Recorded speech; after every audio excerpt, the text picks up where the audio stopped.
On Thanksgiving, my parents said all the inheritance goes to your sister. You barely help us anyway. My sister smirked, you were never the favorite. I calmly stood up and announced I'd stop paying their medical bills, but a month later, they called me. We decided to leave everything to Emily. Mom said casually, placing her fork down on her plate of turkey for a second. I thought I misheard her. The scent of pumpkin pie lingered in the air. Mashed potatoes were growing cold on the table, but suddenly, the warmth of Thanksgiving dinner felt ice cold. Would I put my wine glass? Down the inheritance, Dad added, still focused on his plate, the house, the savings, all of it across from me. Emily swirled her wine, a smug little smile tugging at her lips. You don't really help them anyway, she said with a shrug. I let out a short, humorless laugh. I don't help, I repeated, shaking my head. Who's been paying for their medical bills? Who covered Dad's surgery last year? Who's the one making sure they can even afford to live in this house? Mom sighed as if I was bringing up something utterly trivial. We never asked you to do any of that, Matt. And that was when it hit me, the years of doing everything for them. The nights I spent calculating how to cover my own expenses, while still sending the money the way Emily had never lifted a single finger. It was always the one they praised. I could still hear her voice from years ago, clear as day. Mom, look, he's crying. I was 10. I had fallen off my bike, scraped my knees so badly that blood dripped onto the pavement. Emily, just 7 at the time, stood nearby with her arms crossed, watching me struggle to get up. Mom barely looked away from her magazine. Oh, stop whining. Matt, Emily's the strong one in this family. Not you, Dad just grunted in agreement. Even back then, Emily had been their golden child. And I'd been what? A useful afterthought. Nothing had changed. I ran a hand down my face, forcing myself back into the present. Are you kidding me? I asked, my voice eerily calm. You call me every time you need something covered. You literally said you'd be in trouble without my help. Emily rolled her eyes. You always make such a big deal out of things. If you didn't want to do it, you could have just said no. I stared at her, that same smugness, that same condescension. She had always been like this since we were kids. She never asked for things, she expected them. And when she got them, she acted like they were owed to her. Slowly, I pushed my chair back and stood up. All right, I said. But my jacket. Emily huffed. Oh, here we go. Another dramatic exit. I leaned forward just slightly, my voice calm, and even good luck with the bills, because I won't be paying another dime. Mom's eyes widened. Matt, wait. No, I cut her off. You made your choice. You don't need my help, right? So now you won't have it.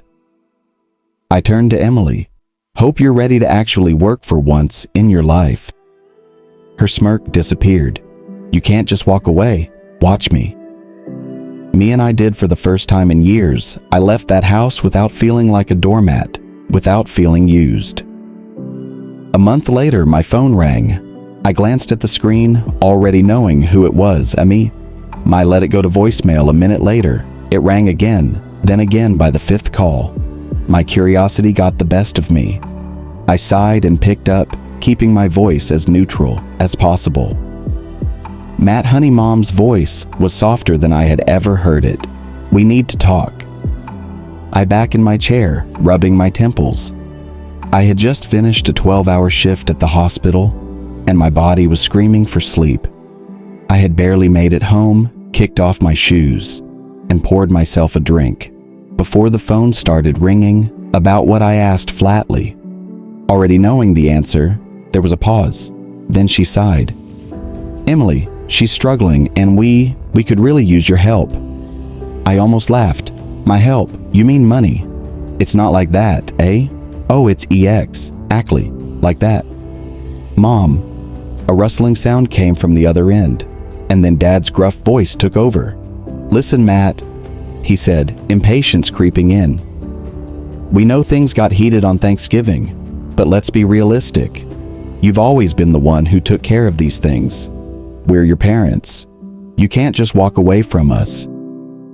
I clenched my jaw, exhaustion pressing down on me. "I can actually," I said. Silence. Mom tried again, her tone thick with forced warmth. "Matthew, we raised you. We gave you everything." I let out a bitter chuckle.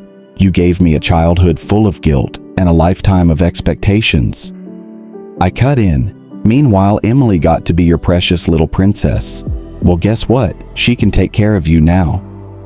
There was a pause, then Mom's voice cracked. She doesn't have the money." And there it was. The truth, Emily wasn't useful to them, but I was. And now, for the first time in their lives, they had to deal with the consequences of choosing the wrong child. I became a doctor because I wanted to help people. I spent years grinding through medical school, pulling brutal 16-hour shifts as a resident, surviving on caffeine and 2 hours of sleep. I remember those first year's nights when I didn't even have time to sit down, running between patients, filling out endless paperwork, making life or decisions, while my body begged for rest, and I did it all alone. My parents never helped me financially, while my classmates had their tuition covered by family. I took out massive student loans and worked extra shifts just to afford food. Meanwhile, Emily was partying through college, racking up credit card debt, and treating life like a never-ending vacation. When she dropped out, my parents still coddled her. "She's just figuring things out," they said. But when I finally became an attending physician, earning more money than I had ever imagined, guess who suddenly needed my help? At first, I told myself it was just temporary. A couple hundred here, a little extra there. But then it was Dad's surgery, Mom's medications, Emily's unexpected rent crisis somewhere along the way. I became their personal ATM. More than half of my paycheck went to them every single month. And the worst part? It was never enough when I worked back-to-back night shifts, exhausted to the point of collapse. My mother's only concern was whether I had wired her the money for the electricity bill when I canceled vacations.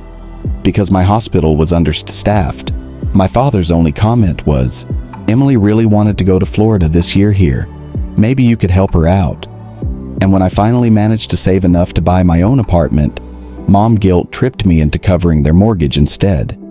Not even once did they ever ask me if I was okay. "You mean the medical bills I was covering before you decided I wasn't part of the family?" I shot back at Dad. "You made your choice now. You get to live with it, Matt. Please." Mom tried again. "We didn't mean." "Yes, you did." I interrupted, and so did I. "Goodbye, Mom." I hung up for the first time in my life. I wasn't the one left feeling guilty. I wasn't the one being used, and wow, it felt good. The silence didn't last long. For 2 weeks after that, 2 phone call. My parents tried every trick in the book at first. There were guilt-tripping texts from Mom. "We're struggling, Matt. I don't know how we're going to afford Dad's medication this month." Then came the fake concern. "You work so hard, sweetheart. Don't you think you're becoming too bitter? We just want to talk when that didn't work." She escalated to outright demands. "You're a doctor, for God's sake. Money is nothing to you, but your parents, you owe us." I ignored every single message. Then Emily called. I stared at my phone when I saw her name pop up. She hadn't spoken to me since Thanksgiving. Not a single text, not a single attempt to reach out, and now all of a sudden, she was calling. I answered out of pure curiosity. "Took you long enough," she snapped, the moment I picked up.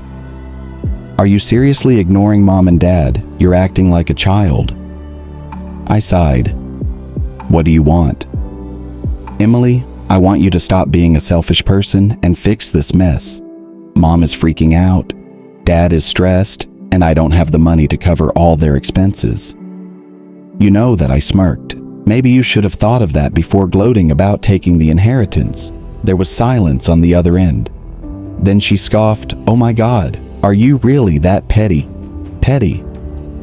I repeated, my voice dangerously calm. "Let's talk about what's actually Petty is taking my money for years without a single thank you. Petty is sitting there on Thanksgiving smirking, while Mom and Dad erased me from the after I paid for their entire mortgage. Petty is only calling me now because your perfect little plan is falling apart. That's not it. Yes, it is. I cut her off. She took a deep breath, switching tactics. Matt, look, I get it, you're mad, but you're still part of this family, and family helps each other. I laughed, actually laughed. No, Emily, I was an ATM, not family, and ATMs stop working when you try to take too much. I hung up before she could say another word that should have been the end of it. I thought maybe they'd finally take me seriously, but I underestimated just how desperate my family could get. It was a Tuesday night when it happened. I had just finished a long shift at the hospital, my scrub still smelling like antiseptic, my feet aching from standing all day. I was exhausted, barely keeping my eyes open as I pulled into the parking garage of my apartment complex. And that's when I saw them, Mom, Dad, and Emily, standing outside my building, waiting. My grip tightened on the steering wheel. You've got to be kidding me. I parked and stepped out of the car, keeping my expression unreadable. Matt, Mom rushed toward me like nothing had happened, reaching for my arm. I took a step back. What are you all doing here? I asked coldly. We need to talk, Dad said, his tone clipped.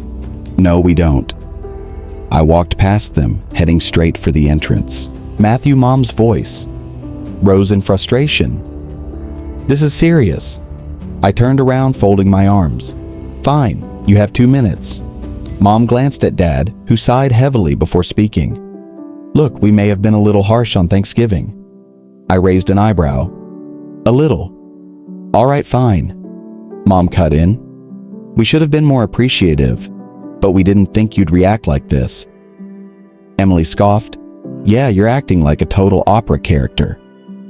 I clenched my jaw. Then why are you here, Emily? If I'm being so dramatic, why do you suddenly care? She shifted uncomfortably. Mom sighed. Matt. Honey, we can't do this without you. We're behind on the mortgage, your father's medication costs are piling up, and Emily is... Hey, let me guess. I interrupted. Emily is struggling. Silence. I let out a bitter laugh. You all thought I was bluffing, didn't you? I shook my head. You thought I'd cave, like I always do. You thought I'd feel guilty enough to come running back, wallet in hand. Well, guess what? I meant what I said. I'm done. Mom's expression hardened. So that's it. You're just abandoning your family. No, I said you abandoned me years ago. I'm just finally accepting it. Dad's face darkened. You're being selfish. Matthew, am I? I stared him down, because if I were really selfish, I would have stopped funding this family years ago. If I were really selfish, I wouldn't have drained half my paycheck every month so you could keep this house. If I were really selfish, I would have let you deal with your own mess instead of cleaning it up for you over and over again. Emily crossed her arms. Jesus, Matt. Enough with the Martera? ACT. I turned to her, ice burning. You know what, Emily? I almost feel bad for you. You've never had to work for anything in your entire life, and now for the first time, you're realizing that money doesn't just fall into your lap, and you hate it. She glared, stared at me, but said nothing.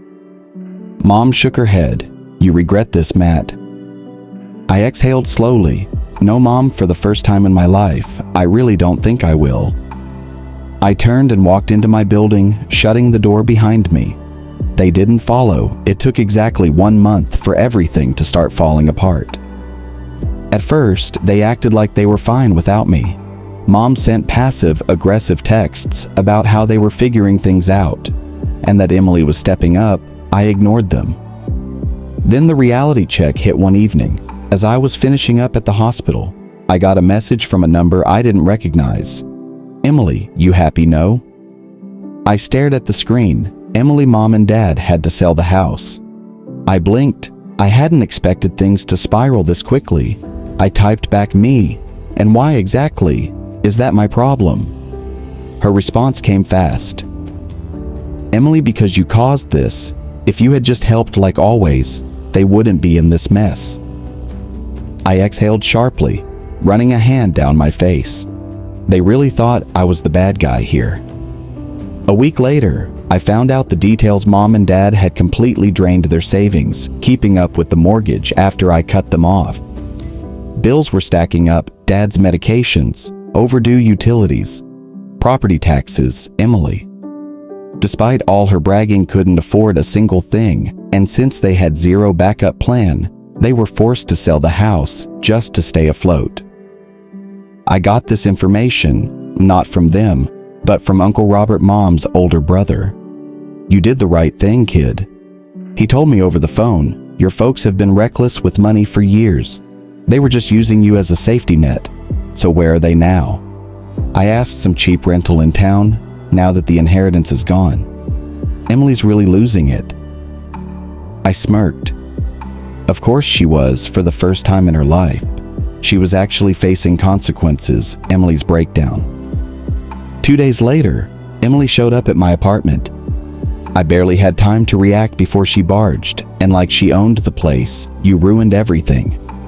She shrieked, throwing her purse onto my couch.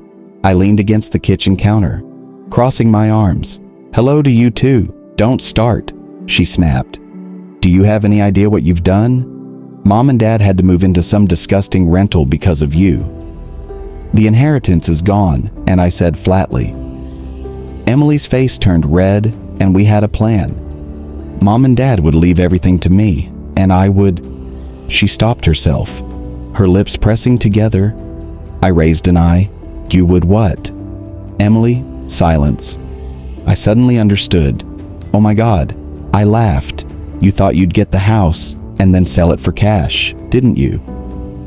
Her expression gave her away. That was exactly her plan.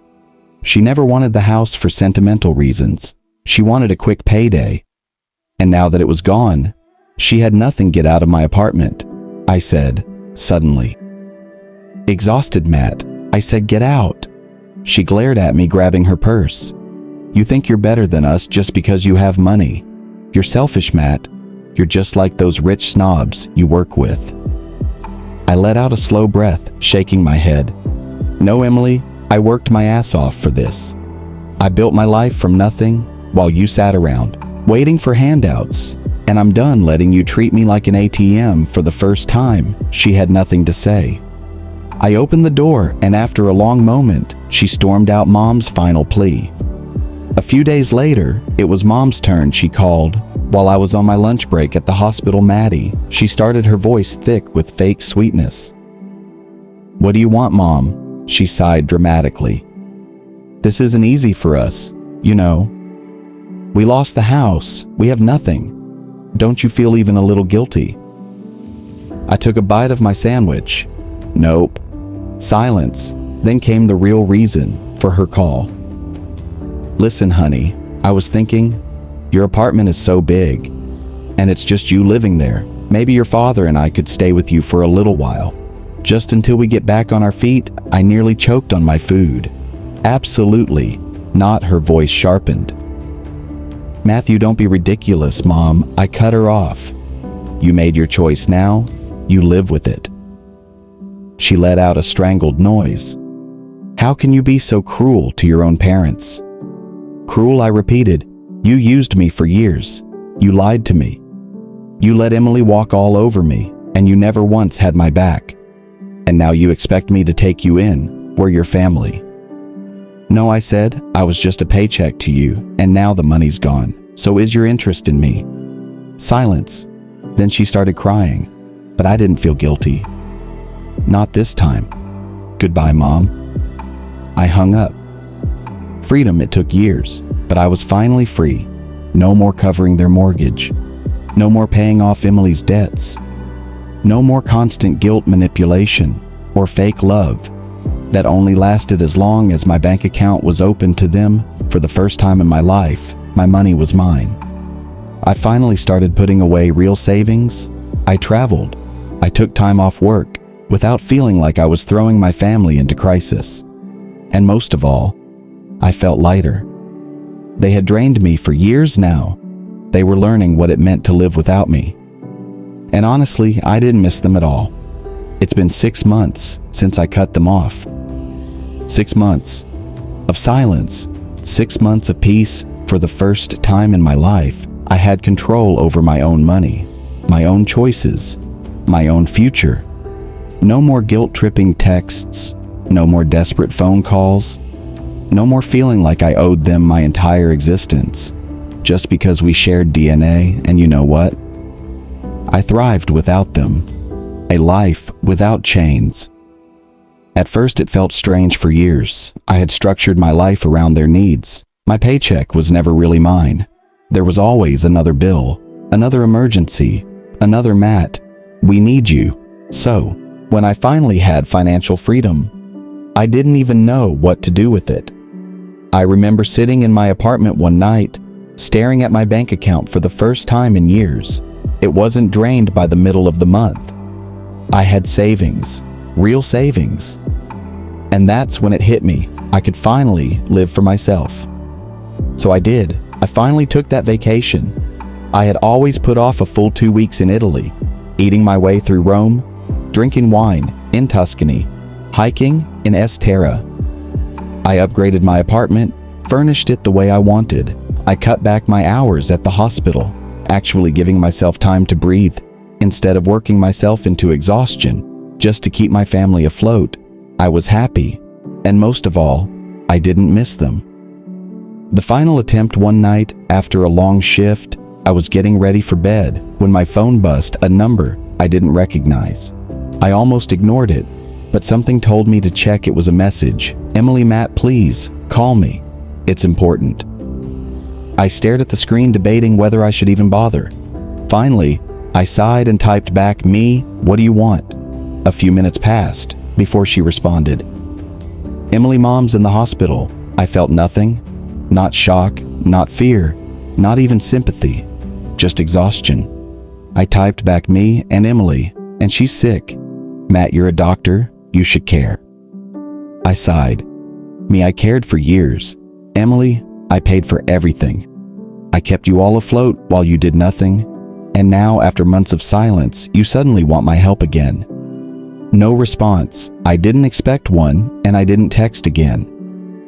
Choosing myself, I never found out what happened to Mom. Not because I didn't have the resources to check, but because I chose not to. I chose me, and for the first time in my life, I didn't feel guilty about it. Because here's the thing, I spent years setting myself on fire to keep them warm, and they never appreciated it. They took and took until I had nothing left to give. And when I finally said no, they turned on me. So now they could live with their choices, and I would live with mine, a life without them. A life where I finally came first, and honestly, it was the best decision I ever made. Final update, answering your comments. Hey everyone, I just wanted to come back and say thank you for all the support and advice. I honestly didn't expect this to blow up the way it did, but reading through your comments really helped me process everything. To those of you who shared similar experiences, you are not alone.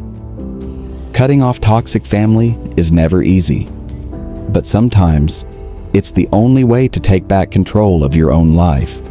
Did I do the right thing? A lot of people asked if I feel guilty, if I regret my decision, and the honest answer, no. Not even a little. For years, I gave and gave, while they took everything without a second thought. They made it clear that they didn't value me as a son or a brother, just as a wallet. And the second I stopped giving, they turned on me. So no, I don't feel guilty. I feel free, but I do. Wonder, was I too harsh? Should I have handled things differently?